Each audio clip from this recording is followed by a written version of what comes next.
kesimpulan dari cerita ini adalah, teman-teman, ketika ingin mengalirkan cinta, kebaikan, rasa syukur kepada orang yang membutuhkan, itu nggak harus pakai duit. Nggak harus pakai duit dan nggak harus dari kamu semua gitu istilahnya. Cukup dengan hati yang luas, yang besar sekali untuk menolong sesama. Nanti semesta akan berkonspirasi mewujudkan itu jadi kenyataan. Uang. Kita harus tahu dulu nih, Mas Rozi, esensi tentang uang. How about money? Iya, uang. Uang itu dia bukan hanya sekedar materi kertas, bukan. Uang itu adalah energi yang memadat. Oke. Jadi teman-teman mulai belajar mengenali lebih dalam nih tentang uang. Tentang uang. Bahwa uang itu tidak aja sekedar materi kertas yang kayak gitu. Ternyata uang ini adalah energi yang memadat, jadilah uang. Pertanyaannya, energi apa? Energi apa ini? Nah ini yang perlu kita semua Betul, tahu kan, Mbak? harus, agar pada akhirnya si uang ini akan selalu familiar sama kita. Energi apa yang memadat pada akhirnya menjadi uang? Energi uang, dia terbentuk dari cinta, ketulusan, rasa syukur, rasa tenang, rasa damai. Itulah frekuensi uang. Oke. Jadi uang, dia terbentuk dari energi yang memadat, yang berasal dari kegembiraan, rasa syukur, rasa tenang, rasa damai. Oke. Jadi ketika tubuhmu menggetarkan ketenangan, kedamaian, kebahagiaan, dan rasa bersyukur, itulah pembentuk uang. Oke. Itulah alasan kenapa uang datang dalam kehidupan kamu, karena frekuensinya beda.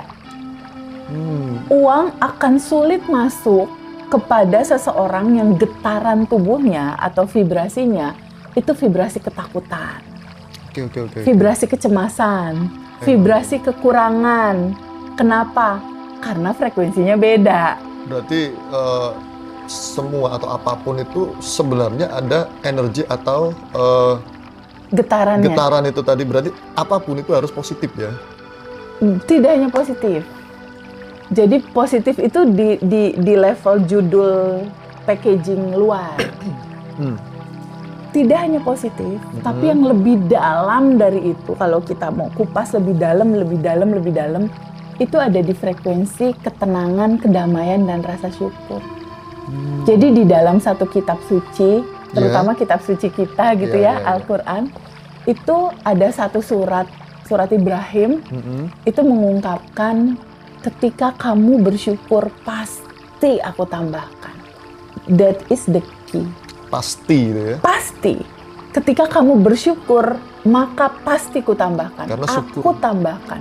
Karena syukur itu berarti kan sebuah getaran energi tadi. Getaran itu ya? energi. Jadi sebetulnya syukur, rasa terima kasih itu apa sih sebetulnya?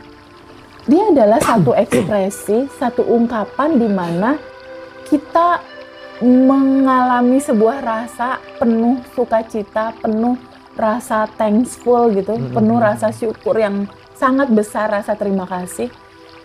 Ketika rasa terima kasih itu tersampaikan dalam tubuh seseorang, semesta merekam dan membacanya, ini getaran cukup. Getaran cukup, getaran sudah memilikinya.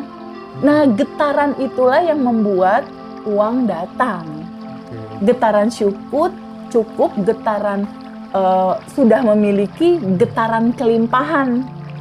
Nah, teman-teman semua, pelan-pelan kita mulai pelajari polanya yuk, biar seru hidup kita gitu. Biar tahu apa sih uang itu. Gimana uang bisa datang lagi gitu kan. Selama ini yang saya dengarkan dari kiri dan kanan itu pasti keluarnya, aku nggak punya uang, aku jauh dari uang, aku susah dalam keuanganku dan lain sebagainya. Itu makanan kita sehari-hari yang masuk dalam telinga kita. Iya, betul sekali. Nanti kita jawab itu gimana solusinya. Balik lagi ke pertanyaan tadi, Febi, kenapa ya kalau kita melekat, menggenggam, terus merasa ketakutan akan uang itu susah datang. Nah, teman-teman semua pelan-pelan untuk bisa memahami bahwa realita hidup kita itu terbangun dari latar belakang getaran vibrasi di dalam. Dia halus sekali, getaran itu halus sekali. Kalau hati dan tubuhmu menggetarkan getaran kekurangan, aduh ini kurang, atau getaran ketakutan, aduh ini takut salah, takut bangkrut, takut habis, dua getaran itu tuh, getaran ketakutan dan getaran rasa kurang. Itu yang membuat kamu dalam realita ya selalu merasa kekurangan uang. Atau kamu di dalam realita suka ditipu orang terus sehingga uang kamu hilang dan lahirlah ketakutan.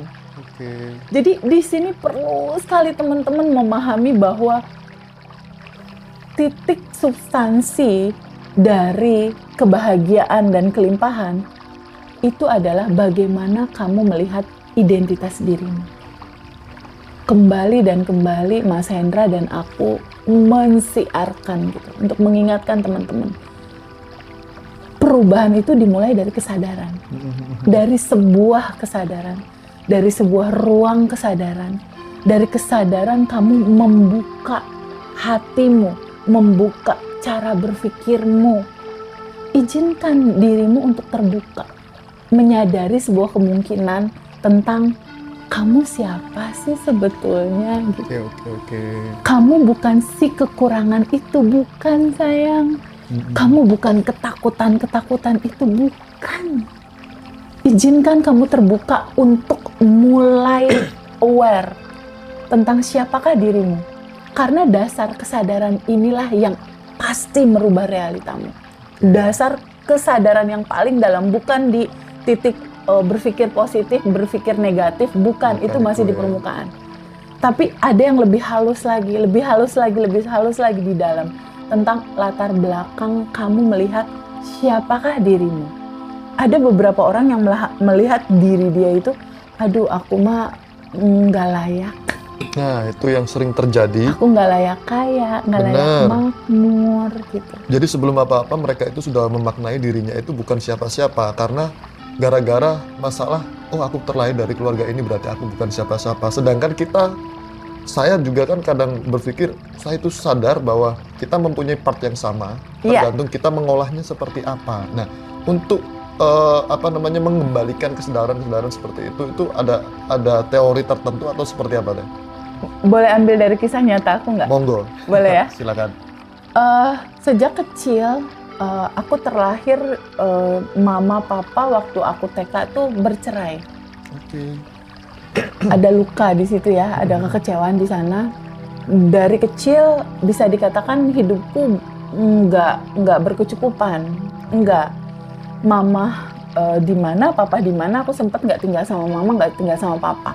Jadi dari kecil SD, SMP, SMA itu ngalamin yang naik angkot, yang kurang, yang kalau ngelihat saudara keluarganya utuh, itu tuh yang ya Allah bahagia banget ya jadi mereka gitu kan. Kenapa aku nggak di posisi kenapa nggak di posisi itu, terus turun naik mobil kayak gitu, sampai pada akhirnya terus berjalan kuliah pun masih dalam situasi yang kurang lebih seperti itu. Bisa dikatakan kalau kata istilah umumnya mah perih hidupnya dan prihatin gitulah, kurang lebih gitu ya. Bahkan memprihatinkan. Memprihatinkan. Dan mungkin kalau teman-teman yang saat ini sedang menonton ini ada di dalam posisi itu, teman-teman nggak usah khawatir. Ada temen dulu aku kayak gitu. Teman-teman bisa nyimak nih sepenggal kisah dari TVB. Dulu aku seperti itu. Pada saat kecil, yang lain main, yang lain turun naik mobil, aku harus misalnya cuci piring, harus marut, harus iniin sayur. Jadi kalau yang lain main, aku tuh yang, ya Allah itu bisa main, aku masih harus kayak gini dulu gitu. Jadi ada rasa-rasa enaknya jadi dia gitu. Suatu saat kuliah punya duit sedikit gitu ya, aku mulai berbagi. Karena aku pernah rasanya jadi yang nerima uang. Ketika dikasih uang 1.000, 2.000 tuh rasanya bahagia, ibaratnya gitu. Nah, di titik aku mulai ada uang, aku pernah ada di titik itu, aku mau melakukan sharing kebahagiaan karena aku tahu rasanya dikasih itu kayak apa gitu. Nah, perubahannya ada di mana? Dari yang aku seperti itu dulu sampai jadi di titik Di titik sekarang uang udah nggak perlu dicari, dia datang sendiri. Ibaratnya kayak gitu. Itu perubahannya di mana? Karena aku pernah dalam posisi teman-teman semua bingung, takut, cemas. Uang cuma 10.000, harus beli token listrik, harus beli beras, pampers anak habis, susu anak habis, token listrik habis. Jadi ada uang 100.000 tuh uangnya dipandangin karena bingung gitu. Ini mau kemana dulu ini uang gitu. Nah, pada akhirnya di titik sekarang itu gimana teh awalnya gitu kan? Mulailah belajar tentang kesadaran. Mulailah belajar tentang apapun yang pada akhirnya merubah mindset dan merubah cara pandang aku. Mulai belajar filsafat waktu itu 16 tahun, mulai belajar diamond cutter untuk menanam benih dan lain-lain. Tapi ada satu kebiasaan Mas Rozi yang bocor halus sedikit nih ya. Bocorin dikit biar nanti ada. Ada satu kebiasaan yang aku merasa kayaknya ini deh. Ada satu mindset yang tertanam di sini. Itu adalah prasangka baik sama Allah di atas rata-rata. Jadi letakkanlah asumsi atau prasangka dirimu terhadap kehidupanmu yang di atas rata-rata. Tapi kebanyakan masyarakat kita, ketika mereka tidak bisa mencapai apa yang mereka inginkan, apa yang mereka mau, akhirnya kan, aku sudah kerja keras nih, aku sudah melakukan ini itu nih, aku sudah berikhtiar, tapi kok yo gini-gini aja. Ya. Nah, apakah hal-hal semacam itu yang bisa menghambat untuk kita di kemudian hari? Cara berpikir itu sangat mempengaruhi hasil. Mindset sangat mempengaruhi hasil. Seperti yang tadi aku bilang, aku punya satu pemahaman prasangka baik pada Allah di atas rata-rata. Tapi kelimpahan yang aku rasakan di titik ini nggak cukup di situ. Ada satu action, ada satu aksi, ada satu habit yang mungkin itu nggak dilakukan sama banyak orang. Ada satu kegiatan-kegiatan yang mungkin itu nggak dilakukan sama orang. Jadi aku punya kebiasaan dulu sampai sekarang juga masih continue aku lakukan juga. Karena ala dulu ya, ala dulu perih, sedih, takut, bingung. Otomatis kalau secara Islam kita jatuhnya jadi sholat dan tahajud gitu. Nah, itu. Kan gitu kan. Untuk whispering, untuk berbisik kepada yang maha kaya gitu kan. Akhirnya malam hari yang aku lakukan itu berbisik gitu. Di salah satu surat di Al-Quran itu ada sebuah tulisan. Ya Allah yang maha baik, angkatlah derajatku, sayangilah aku, mudahkanlah urusanku dalam kehidupan di dunia ini. Itu aku baca ala dulu aku ya. Saat itu ini kita lagi cerita awal-awal. Lalu setelah itu aku kayak dikasih sebuah intuisi sama Allah saat itu ya, melalui getaran hati, getaran aliran semesta tanpa batas, untuk pada akhirnya sepertinya nggak cukup cuma berdoa gitu. Ada satu kebiasaan yang aku lakukan sedari dulu, yaitu ask to universe, bertanya kepada semesta di momen hening. Ya tahajud itu kalau ala aku, atau setelah sholat subuh. Ask to universe itu caranya gini. Ya Allah yang maha baik, ini uang aku tinggal 10.000. Ini bisa diikuti sama teman-teman ya. Jadi aku selalu bertanya ke dalam, aku jarang curhat keluar. Aku jarang banget mau ada masalah apapun yang terjadi sama aku. Sepertinya temen aku jarang ngedenger Feby curhat, jarang. Sama mama sekalipun enggak pernah bisa keluar dari mulut. Sama papa sekalipun enggak keluar dari mulut. Begitupun kadang-kala sama pasangan, enggak. Aku curhatnya lebih baik ngegelar sejadah, nyusruk sujud, dan bicara di situ. Ketika kamu berbisik ke bumi dalam sujud, dia akan sampai ke langit suaranya. Gitu. Bisikan lembut itu. Nah yang aku lakukan tuh gitu. Nih uang tinggal 10.000, bayaran banyak nih. Ya Allah yang maha baik, ask to universe. Gimana ya caranya? Kita meminta kepada semesta. Iya. Gimana caranya ya uang masuk dalam kehidupan aku 5 juta aja ya Allah, aku bilang gitu ya.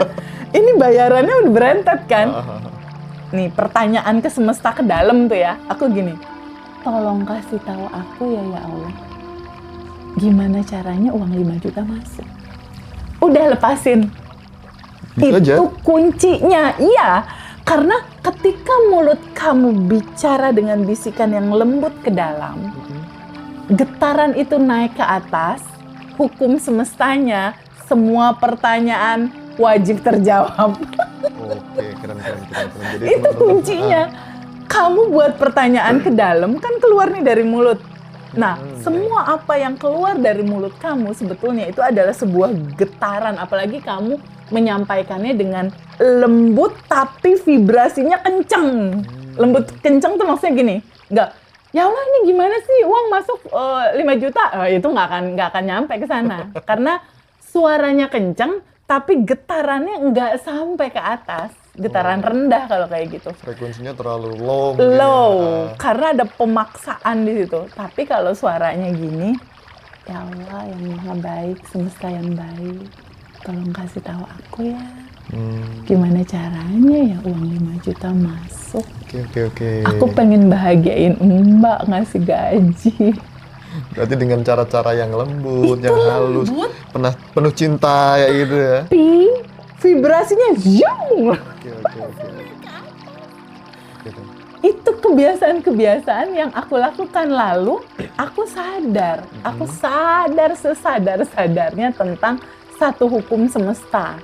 Namanya hukum pertukaran energi. Itu ada di semesta real ini. Real ada ya, itu ya. Contoh, hukum pertukaran energi atau hukum konversi, contoh. Dari listrik, ini kan listrik ya, ada lampu ya, listrik, dia bertukar atau berkonversi berubah jadi cahaya. Tadinya kan ada getaran listrik, ada aliran listrik, dia jadi cahaya. Begitupun kehidupan kita. Alur cara kerjanya selain daripada getaran hati kita yang menggambarkan kelembutan, ketenangan, dan rasa syukur. Alur rezeki masuk itu sebetulnya ada hukum pertukaran energi sebetulnya. Ketika tubuhmu memancarkan kasih sayang menolong orang, memudahkan urusan orang, melancarkan urusan orang, atau bahkan kebiasaan Mas Rozi untuk, hai Pak, selamat pagi Pak, sehat selalu Pak, kamu senyum, memberikan kenyamanan ke orang itu udah jadi tabungan semesta sebetulnya. Kalau kata istilah Mas Hendra mah tabungan energi gitu. Nah, aku sangat sadar sekali itu. Jadi dari mulai subuh dengan whispering kayak gitu ya, dengan ya Allah yang maha baik, gimana caranya ya income aku bisa bertambah. Tolong kasih tahu aku dong, lepasin. Ketika ini terlepas, dia akan memantulkan realita berupa apa? Berupa orang-orang yang datang, berupa situasi yang datang, berupa kesempatan yang datang, berupa peluang yang datang. Itu begitu cara kerjanya. Dia akan datang sebagai potensi-potensi untuk mewujudkan apa yang aku tanyakan ini jadi kenyataan. Dan aku sering sekali nanya lagi ke dalam, ya Allah yang maha baik, aksi apa ya, kegiatan apa ya yang bisa aku lakukan untuk memudahkan uang masuk, bertambah di rekening aku. Kasih tahu aku ya, aku harus melakukan apa. Berarti kita dalam apa batin kita atau ucapan kita itu bertanya ya secara halus, lalu nanti pasti Tuhan udah lepasin. Pasti yang namanya jawaban itu datang ya. Pasti jawaban itu datang. Apalin aja sama teman-teman ya, jawaban datang itu berupa orang-orang yang datang, peluang-peluang yang datang, kesempatan-kesempatan yang datang, situasi, kondisi itu terbaca sebetulnya. Terbaca sama realita kita, oh ini jawaban dari yang tadi pagi nih. Jadi kejadiannya sama aku gini Mas Rozi, kalau pada saat pagi-pagi aku nanya, ini aku sering sekali dan teman-teman boleh praktekin. Nanti itu ya, curhat ke Ngaji Roso ya hasilnya ya, tolong cerita. Jadi waktu itu aku pada saat aku whispering seperti itu, tolong kasih tahu aku dong, aku butuh 5 juta, kasih tahu aku caranya gimana ya. rezeki itu datang, lepasin. Kejadiannya adalah setelah aku whispering agak pagi sedikit, kebiasaan aku tuh 3 hal di pagi hari. Apa itu tuh? Aku ngomong lagi ke dalam, ya Allah yang maha baik, tolong kasih tahu aku dong, 2 amal soleh apa ya yang bisa aku lakukan untuk memudahkan urusan orang, membahagiakan urusan orang, melancarkan urusan orang. Kenapa harus 2 tok? Minimal. Oh, minimal. Minimal dalam 1 hari itu ada 2 kebaikan yang berlangsung gitu.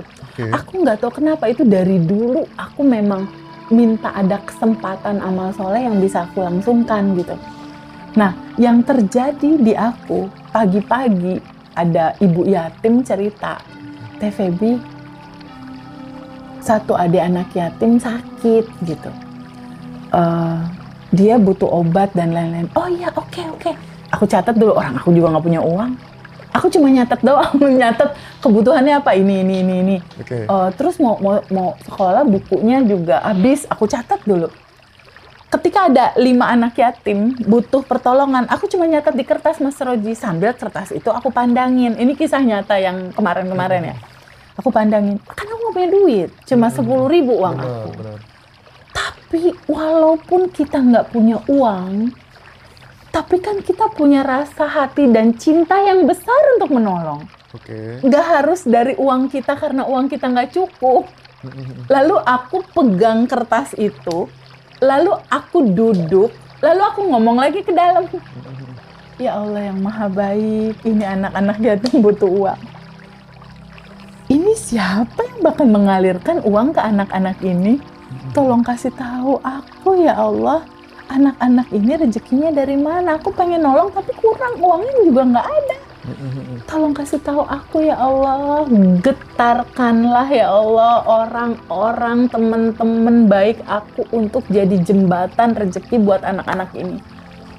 Udah tuh aku lupa. Berkegiatan lah, ngetik lah, aku ketik, aku rekap. Oh ternyata ada lagi masuk-masuk, sampai ada 17 anak-anak waktu itu, 17 adik-adik yatim ya.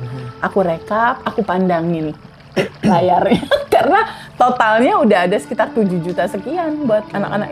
7 juta saldo aku aja 10.000. Pada saat kita melihat data itu dengan getaran pengen nolong, Bener. getaran pengen, kayaknya bahagia banget ya ini anak-anak kalau dibeliin tas baru, tasnya katanya udah sobek gitu. Ini bahagia banget anak-anak kalau dikasih seragam baru, katanya seragamnya udah kekecilan, tangannya udah sampai segini. Belum selesai aku melihat data itu, tiba-tiba handphoneku bunyi. Teling, gitu. Aku angkat kan, hai Fer, ada salah satu temen lah. Kak lagi apa kak? Katanya gitu. Biasa Fer lagi ngetik gitu. Kak, aku perlu bantuan kakak, kata Ferry gitu. Iya. Oh gimana Fer? Kak gimana caranya ya kak? Aku tuh pengen naikin omset penjualan kak. Kasih saran dong kak, biasanya tahapan-tahapannya tuh baiknya gimana ya? Kemarin sih kakak udah kasih tahu aku sih gini-gini. Aku langsung ngomong ya lalalala, udah aja. Kakak lagi apa kak? Dia balik nanya. Ini aku lagi rekap adik-adik ada kebutuhan. Aku boleh nggak kak ikutan? Kata dia gitu. Oh boleh, aku pikir ikutan ya udunan aja biasa gitu. Misalnya 100.000 dari Mas Rozi, 100.000 dari Ferry, 100.000 dari Anton. Ntar kan 100.000 tuh kumpul ya, patungan tuh ya. Aku pikir begitu. Lalu dia bilang, Kak, rekening adik yatim yang seperti biasa ya Kak? Oh iya, itu memang khusus rekening adik yatim. Oh ya udah, oke ya Kak. Transfer sepertinya dia ke situ. Setelah sekitar 10 menit lah dia bilang, Kak tolong cek saldo. Pas aku ngecek saldo, adik-adik yatim itu, Masya Allah, angka itu ditutup sama 1 orang. Langsung terjawab ya. Itu selesai itu PR si adik-adik yatim. Di situ aku bilang, ya Allah, terima kasih banyak. Kesimpulan dari cerita ini adalah, teman-teman, ketika ingin mengalirkan cinta, kebaikan, rasa syukur kepada orang yang membutuhkan, itu nggak harus pakai duit. Nggak harus pakai duit dan nggak harus dari kamu semua gitu istilahnya. Cukup dengan hati yang luas, yang besar sekali untuk menolong sesama. Nanti semesta akan berkonspirasi mewujudkan itu jadi kenyataan. Oke. Dasarnya tadi cinta tadi. Betul, dasarnya cinta. Nah, Mas Rozi, nyambung ke yang tadi pertanyaan di awal. Sepertinya kebiasaan-kebiasaan itu tuh yang menjadi buah di sekarang. Karena itu kan udah lama banget itu aku lakukan dari sejak kuliah ya. Kuliah kerja itu udah lama banget jadi habit gitu. Dan pada akhirnya yang membuat, yang aku rasakan ya, yang membuat perubahan terbesar, TVB kalau misalnya nggak punya uang gimana? Kalau aku nggak punya teman-teman gimana? Anggaplah nggak punya semua yang TVB punya gitu ya, tentang teman-teman yang baik-baik dan lain-lain.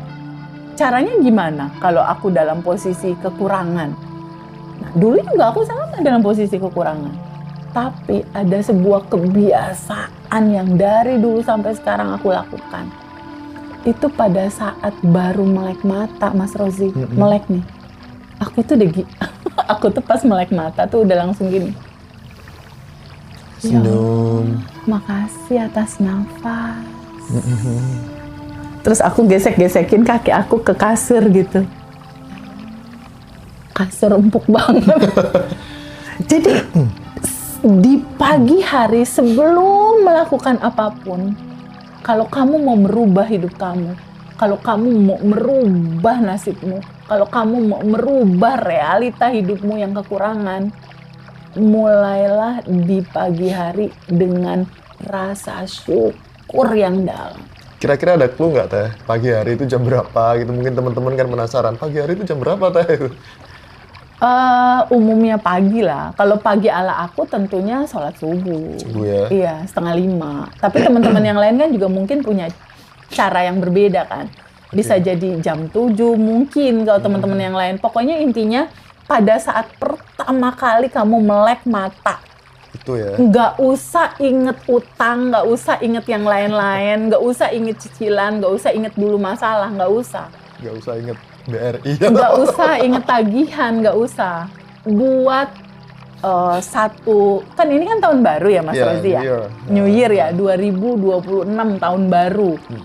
Coba sama Mas Rozi, sama teman-teman, punya mindset baru, asumsi baru, cara pandang baru, bahwa ketika aku bangun tidur, anggap itu semuanya dari nol baru.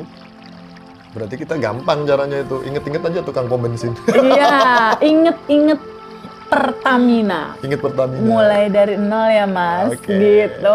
Jadi pada saat bangun di pagi hari, counting blessing, menghitung berkat, bersyukur, itu adalah cara yang paling seru di pagi hari. Jadi mulai awal kesadaran kamu muncul, awali dengan sebuah kesadaran, ini hari baru. Ini blessing dari Tuhan, dari Allah. Aku masih dikasih nafas. Jadi pada saat melek mata, coba auto ditaruh di kepala itu. Makasih ya Allah atas nafas. Terima kasih. Keren. Pagi-pagi udah di setup gitu. Oke deh. Ini kan kita banyak nih orang yang suka merasa loss atau apapun terkait hal apapun ya. Nah, dari TVB nih, gimana TVB cara memaknai kehilangan, ya kan, dalam manifestasi. Nah, manifestasi kan banyak bentuknya. Oke. Nah, cara memaknai TVB itu seperti apa kira-kira? Ya, kehilangan itu macam-macam kan ya. Ada kehilangan uang, Kehilangan kesempatan. Kehilangan orang yang kita cintai. Apalagi itu aku ngalamin 1 September Sakitnya lalu. tuh di sini. Banget. Jadi namanya kehilangan. Iya. Gimana aku memahami di titik aku yang sekarang? Pahami sama teman-teman semua ya. Oke. Hidup ini ada sebuah hukum keseimbangan. Balance. Ada hukum keseimbangan. Ada yang datang, ada yang pergi. Benar. Ada momen kita punya, ada momen nggak punya. Ada momen kita berlimpah, ada momen juga hal yang lainnya. Benar. Jadi kalau aku memahami ketika aku punya uang, lalu aku lost misalnya, atau ditipu, atau uang itu hilang gitu. Aku memahami ya, pertama ada hukum keseimbangan itu. Kesadaranku melihat ini ada hukum keseimbangan. Kedua, aku introspeksi. Kalau seandainya itu kehilangan ya, entah itu kehilangan uang atau kehilangan temen. Kalau kehilangan temen kan temen gak mungkin tiba-tiba hilang. Pasti kan ada clue-nya apa gitu. Benar. Di titik ada kehilangan itu yang aku lihat pertama adalah ini ada hukum keseimbangan. Jadi aku nggak terlalu sedihnya sedih banget gitu. Marahnya marah banget. Pertama ada hukum keseimbangan. Kedua, aku introspeksi dari situ. Kehilangan ini, semua peristiwa ini kan membawa pesan. Benar. Ketika ini kehilangan, ini ada pesan apa yang aku ambil hikmahnya dari kejadian ini gitu. Kalau ada sesuatu, ya kalau aku perlu perbaiki, aku perbaiki. Kalau sesuatu itu perlu aku minta maaf, ya aku pasti minta maaf gitu. Oke. Jadi ada hukum keseimbangan, ada hukum introspeksi buat aku. Nah, sisi introspeksi buat akunya itu aku lebih ke rilis, Mas. Jadi pada saat ada kehilangan, kan tentunya sakit, sedih, khawatir, kecewa misal. Campur semua ya. Campur pasti semua. datang semua itu. Ketika rasa itu men-trigger aku, ada kehilangan, aku ke-trigger, aku duduk sama rasa itu, Mas. Aku duduk sama rasa itu, sadari, terima, lepaskan. Sadari, terima, lepaskan. Ya. Oke. Jadi aku sadar nih, aku kesal. Lalu, oke, rasa kesal ini aku terima. Aku duduk sama rasa itu. Aku rasakan penuh, aku sadari penuh. Aku terima rasa itu apa adanya. Meluangkan waktu beberapa menit untuk mengalami rasa itu atau menyambut dan menerima rasa itu dan izinkan aku merasakannya.